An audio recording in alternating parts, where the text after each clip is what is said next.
حماتي بتعد عليا البيض. بتعد عليك ايه؟ البيض. بيض ايه؟ الفراخ؟ اه. مش عارفه يعني كل ما تلاقيني داخل طالعه من المطبخ تدخل ورايا تشوف كام بيضه في الثلاجه، تاخد منهم بيضه ولا اتنين.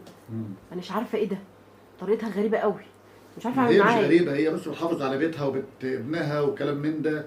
هي مزوداها شويتين ثلاثه، لكن انت اكيد موصلاها برضه لخطأ في المرحله دي. اكيد انت بتبين لها ان انت بتبعزقي بتبحتري، بتشتري حاجات زياده عن اللازم، مهمله في عيشه جوزك، ببحتره حبتين. فهي اكيد برضه من باب تاني البحتره بتاعتك هي بتعوضها انها بتحافظ، بتحاول انها تخدم ابنها. اكيد جوزك شغال على الله يعني حالته على قد. والله مش كده؟ اه. فهي بتحاول يعني انها تحافظ بقى من ناحيه، لان شايفاك انت بقى مبحتره حبتين. فانت وصل لها ان انت خايفه على جوزك وخايفه على بيتك، وهي مش هتدور، هي هتسيب لك الجمل بما حمل.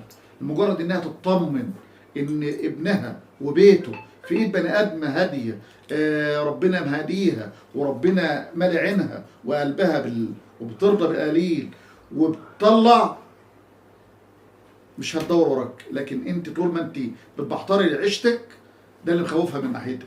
فواقفه لك بقى ده البيض قد ايه، ده البيض قل والفراخ قلت والدنيا قلت هتقفلك على الواحد. انت طمنيها وعرفيها ان انت جديره بده، جديره ان انت تشيل المسؤوليه وقدها وقدود. هتطمن لك وتسيب لك الجمل بما حمل. ربنا يحفظك يا رب. ربنا يخليك.